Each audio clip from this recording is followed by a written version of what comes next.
Father Scott Sleeba അദ്ദേഹം പറഞ്ഞു നിർത്തിയ ഒരു പോയിന്റ് ആണ് ചോദിക്കാൻ ആഗ്രഹിക്കുന്നത്. അതായത് വലിയ രീതിയിലുള്ള ഒരു ഗ്ലോറിഫിക്കേഷൻ ഇവിടെ നടക്കുന്നുണ്ട് ഈ വയലൻസുമായി ബന്ധപ്പെട്ട്.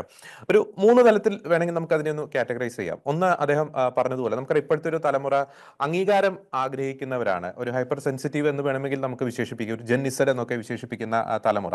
അപ്പോൾ പലപ്പോഴും ഇത്തരം കൊലപാതകങ്ങൾ ഇങ്ങനെ ഗ്ലോറിഫൈ ചെയ്തിട്ടുള്ള ഒരു റിപ്പോർട്ടിംഗ് ഒക്കെ കാണുമ്പോൾ ഓക്കെ, ഞാൻ ഇങ്ങനെ ചെയ്തു കഴിഞ്ഞാൽ ഞാനും ഇങ്ങനെ കുറെ ദിവസം ചാനലുകളിൽ നിറഞ്ഞു നിൽക്കാം എന്നൊരു ചിന്ത അവിടെ വരുന്നു. രണ്ടാമത്തെ ഒരു ഗ്ലോറിഫിക്കേഷൻ നമ്മുടെ നാട്ടിൽ നടക്കുന്നത് നമുക്കറിയാം, ഈ ഭീകരതയുമായി ബന്ധപ്പെട്ട് ഇപ്പം ഇസ്രായേലിലേക്ക് അതിക്രമിച്ച് കയറി നിരപരാധികളെ അതിക്രൂരമായി കൊലപ്പെടുത്തിയ ഹമാസിനെ പോരാളികളായിട്ട് വാഴ്ത്തിപ്പാടുന്ന ഒരു സ്ഥിതിയിലേക്ക് ഇവിടുത്തെ സംവിധാനങ്ങൾ മാറുന്നു. അപ്പോൾ അത് കണ്ടാണ് ഇന്നത്തെ തലമുറ വളരുന്നത്. അപ്പോൾ കൊലപാതകികൾ ഒരു പോരാളികളായി മാറുന്നു, അവിടെയും ഒരു ഗ്ലോറിഫിക്കേഷൻ. മൂന്നാമത്തെ ഒരു ഗ്ലോറിഫിക്കേഷൻ ഇവിടെ നടക്കുന്നത് ഈ രാഷ്ട്രീയ കൊലപാതകങ്ങളുമായി ബന്ധപ്പെട്ട് ജയിലിൽ നിന്ന് ഇറങ്ങുന്നവർക്ക് ലഭിക്കുന്ന വലിയൊരു ഹീറോ പരിവേഷം. ഈ ഗ്ലോറിഫിക്കേഷൻ തന്നെ ഇവിടെ ഈ കുറ്റകൃത്യങ്ങൾ കൂടുന്നതിൽ വളരെ അതിനിർണായകമായിട്ടുള്ള പങ്ക് വഹിക്കുന്നില്ലേ ഫാദർ സ്കോട്ട് സ്ലീബ? തീർച്ചയായിട്ടും ഇന്ന് കേരള സമൂഹം ദൈവത്തിന്റെ സ്വന്തം നാട് എന്ന ഒരു കാലഘട്ടത്തിൽ അടയാളപ്പെടുത്തിയ നാട് ഇന്ന് ആദ്യം ഓർമ്മിപ്പിച്ചതുപോലെ പൈശാചികമായ എല്ലാ ക്രൂരകൃത്യങ്ങളും നിറവാടുന്ന ഒരു സംസ്ഥാനമായിട്ട് ദൈവത്തിന്റെ സ്വന്തം നാട് മാറുകയാണ്.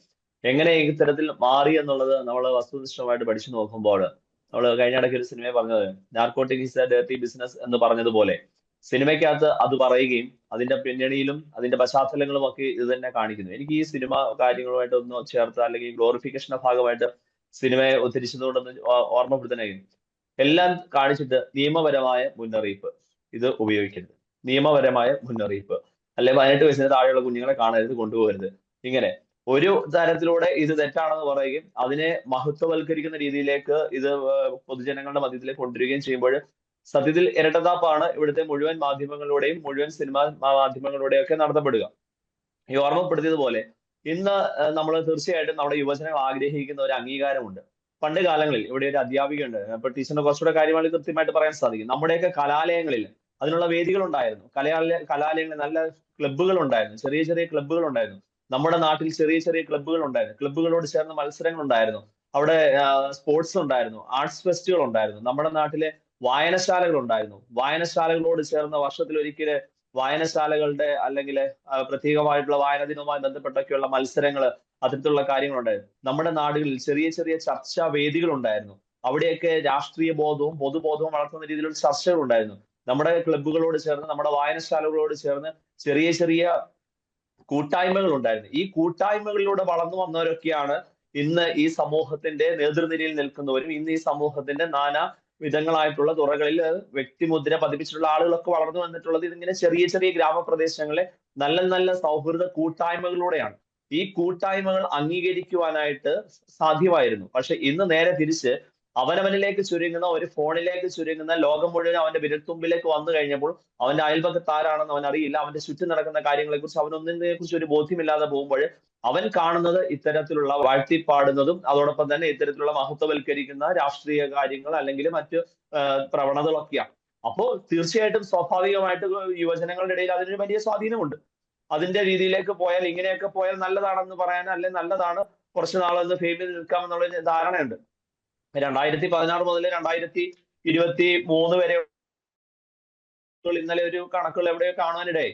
അപ്പോൾ 360% ലഹരിയുടെ ഉപയോഗ കേസുകൾ വർദ്ധിച്ചതെന്ന് പറയുന്നുണ്ട്. അപ്പോൾ എന്തുമാത്രം ഭീകരമായ രീതിയിലേക്കാണ് കേരള സമൂഹത്തിലെ കാര്യങ്ങൾ മാറ്റപ്പെടുന്നത്. അതൊന്നും ആർക്കും ചർച്ചാ വിഷയമാകുന്നില്ല. മറിച്ച് ഇത്തരം സിനിമകളിലൂടെയും ഇത്തരം നടക്കുന്ന പ്രവർത്തനങ്ങളൊക്കെ ബഹുമാനപ്പെട്ട രാംസിംഗ് സാർ ഓർമ്മപ്പെടുത്തിയതുപോലെ കഴിഞ്ഞ ദിവസം ഈ വെഞ്ഞാറമൂട്ട് നടന്ന കൊലപാതകത്തിനെ കുറിച്ച് മണിക്കൂറുകളാണ് ചർച്ച ചെയ്തത്. അത് ജസ്റ്റ് ഒന്ന് കണ്ടു കഴിയുമ്പോൾ നമുക്ക് തന്നെ ഒരു മാനസിക അസ്വസ്ഥത തോന്നും. അത് ഒരു കൂസലുമില്ലാതെ മുഴുവൻ മാധ്യമങ്ങളും അതിരുന്ന് ആഘോഷമായിട്ട് പറഞ്ഞുകൊണ്ടിരിക്കുകയാണ്. മുഴുവൻ മാധ്യമങ്ങളും അത് തന്നെ പിന്നെയും പിന്നെയും പറഞ്ഞുകൊണ്ടിരിക്കുമ്പോൾ ഈ ഇങ്ങനെ ഒരു മാനസികമായ ചാഞ്ചാട്ടമുണ്ട്. എപ്പോഴും നല്ലതിലേക്ക് പോകണോ തിന്മയിലേക്ക് പോകണോ അല്ല തെരഞ്ഞെടുക്കണോ എന്നുള്ള ഒരു സാധ്യതയുണ്ട്. 20% ഒരു വ്യക്തിയുടെ കുടുംബം, ബാക്കി 80% അവന്റെ സാഹചര്യങ്ങളാണ്. അപ്പൊ ഈ സാഹചര്യങ്ങൾ അവനെ ഇത്തരത്തിലേക്ക് പ്രകോപിപ്പിക്കുന്നുണ്ടെങ്കിൽ യാതൊരു തെറ്റുമില്ല. കാരണം അതാണ് ഇന്ന് നമ്മുടെ നാട്ടിൽ പ്രൊമോട്ട് ചെയ്യപ്പെട്ടുകൊണ്ടിരിക്കുന്നത്.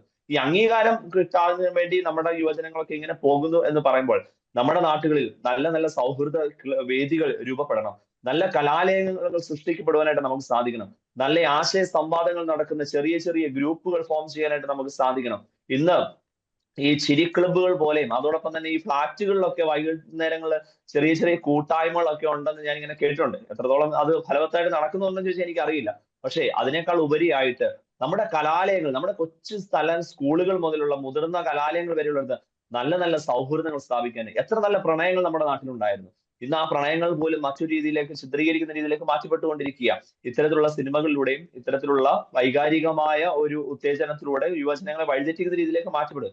ഇന്ന് നമ്മുടെ യുവജനങ്ങളെയും അടുത്തൊരു തലമുറ നമുക്ക് നേടിയെടുക്കുവാനായിട്ട് ഈ തലമുറയിലെ ആളുകൾ ആഗ്രഹിക്കുന്നുണ്ടില്ല. അവനെ അല്ലെ അവളെ അംഗീകരിക്കുന്ന, അവരുടെ മനസ്സറിഞ്ഞ് അവരുടെ ഇഷ്ടങ്ങൾ അറിഞ്ഞ് അവരെ വളർത്തിയെടുക്കുന്ന ഒരു പൊതുബോധം രൂപപ്പെടുത്തിയെടുക്കുവാനായിട്ട് നമുക്ക് സാധിക്കണം. അല്ലാതെ അടച്ചു പൂട്ടിയിട്ട് അവനെ ഒരു മുറിയിലിട്ട് അവളെ ഒരു മുറിയിലിട്ട് ഒരു ഫോണും കൊടുത്ത് ഇരുത്തി കഴിഞ്ഞാൽ പിള്ളേരൊക്കെ അഗ്രസീവായിട്ട് മാറുന്നതിന് തെറ്റൊന്നുമില്ല. നമ്മൾ 1ഉം 2ഉം കുഞ്ഞുങ്ങളുള്ള വീട്ടിലാണ് നമ്മൾ 8ഉം 10ഉം ഉള്ളതിന്റെ പങ്കുവെക്കലിന്റെ അനുഭവം പറയുന്നത്. പണ്ട് കാലങ്ങളിൽ നമ്മുടെ കുടുംബങ്ങൾ വിശാലമായിരുന്നു, സ്നേഹബന്ധങ്ങൾ ഉണ്ടായിരുന്നു. കൊണ്ടും കൊടുത്തും നമ്മുടെ ഈ പിള്ളേർ വളർന്നു വന്നത് പറഞ്ഞതുപോലെ ഇന്ന് കൊടുക്കാനും അറിയില്ല, കൊള്ളാനും അറിയില്ല. എന്തെങ്കിലും ഒന്ന് പറഞ്ഞു കഴിയുമ്പോൾ അപ്പോഴേ പോയി കയറിൽ തൂങ്ങുന്ന കുഞ്ഞുങ്ങൾ. ഇന്നലെ കണ്ടു ഒരു 10 വയസ്സുള്ള ഒരു പെൺകുട്ടി ശുചിമുറിയിൽ കൊല്ലപ്പെട്ടു അല്ലെങ്കിൽ മരണപ്പെട്ടു എന്നൊരു വാർത്ത ഓൺലൈനിൽ കാണുന്നുണ്ട്. അപ്പൊ എത്രമാത്രം ഭീകരമാണ് നമ്മുടെ ഓക്കെ. ഈ നാട്ടിലെ അന്തരീക്ഷം എന്നത് നമ്മൾ അംഗീകരിച്ചേ പറ്റൂ.